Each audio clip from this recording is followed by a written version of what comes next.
Hi guys, and welcome to this edition of Phyrefli's Video Digest. As always, thank you very much for watching.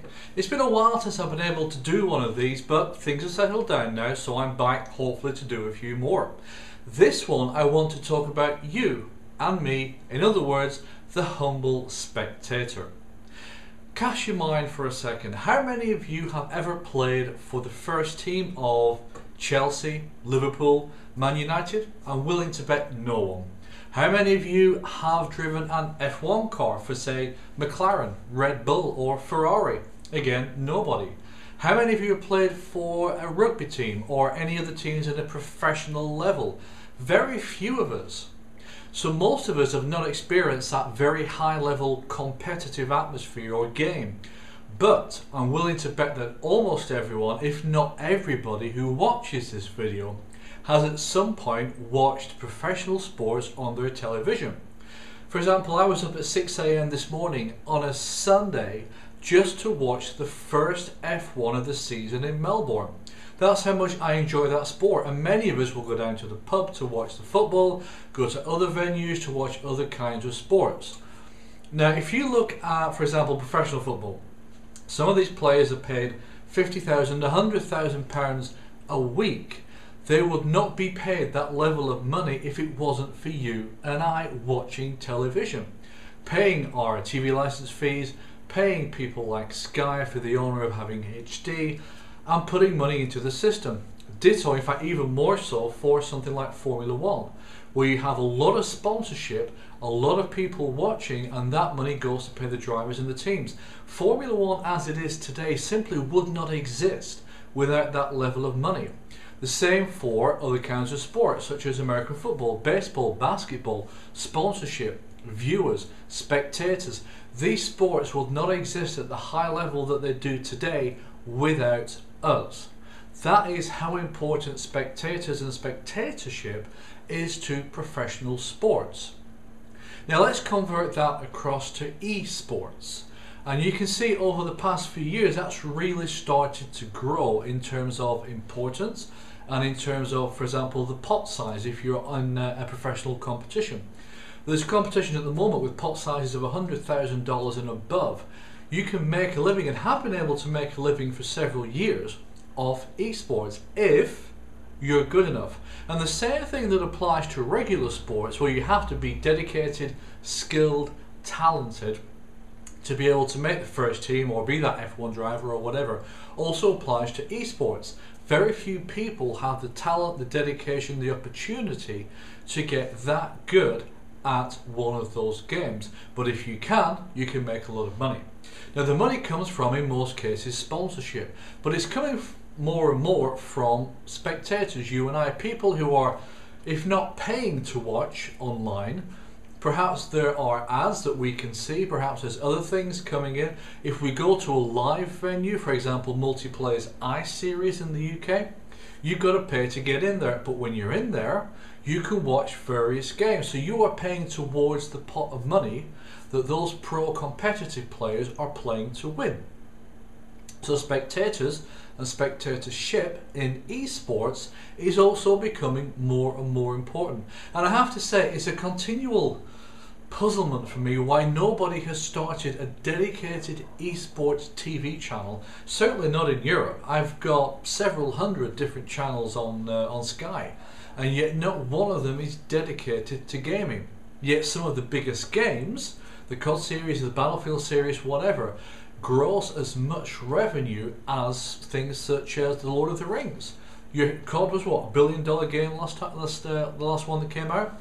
That's up there with what a Lord of the Rings movie will do. So it is something I think that is being moved towards, and spectators, you and I, watching either live at a LAN or whatever, something like that, or on Twitch, is becoming more and more important to gaming and to games in general. In fact, if you look at, I think it's COD TV, they've actually got a caster system built into it, and there's some very good casters around now.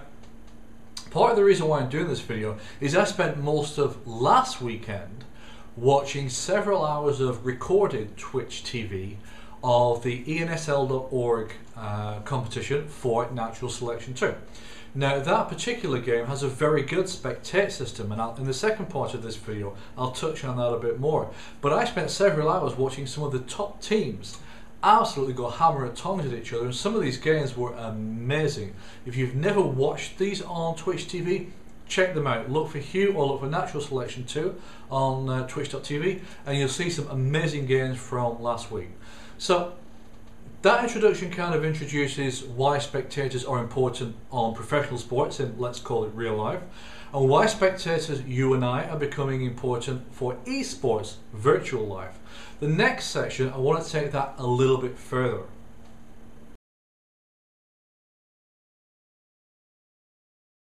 So given the importance of you and I, spectators, for regular sports, and its growing corollary with esports, you would think that pretty much every game released these days has at least some ability to be able to be spectated and or broadcast.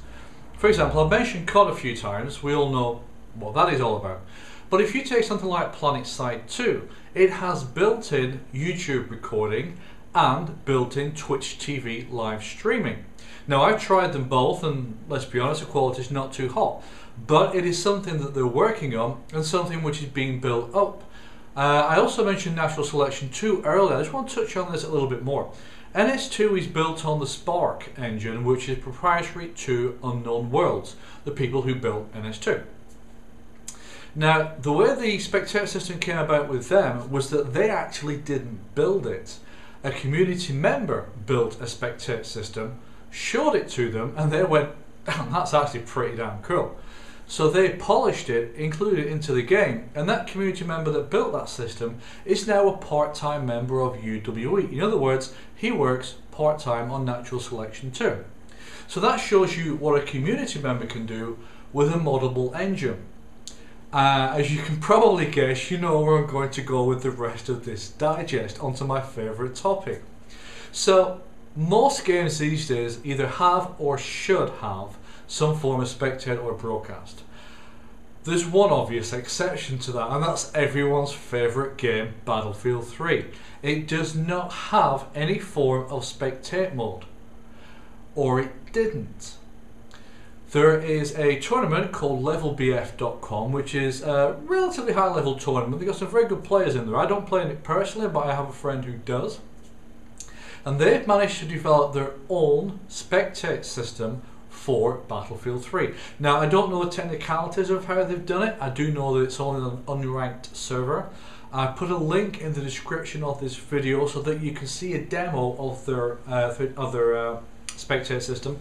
It's not as professional as many of the others, and it has some jitteriness to it, some jerkiness to it.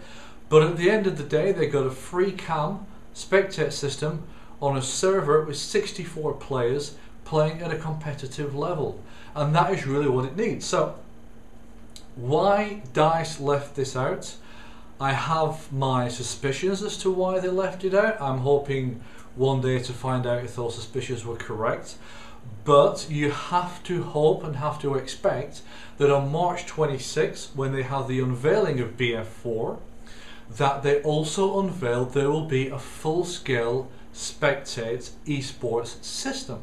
Now granted, an esports system, unless you're playing in a LAN with a professional LAN or a competitive LAN, where the computers are provided by the sponsors or the organisers, if you're playing, as most of us do at a competitive level, online with your own computer at home against other people in their own homes, then a esports system needs far, far more than just purely a spectate system.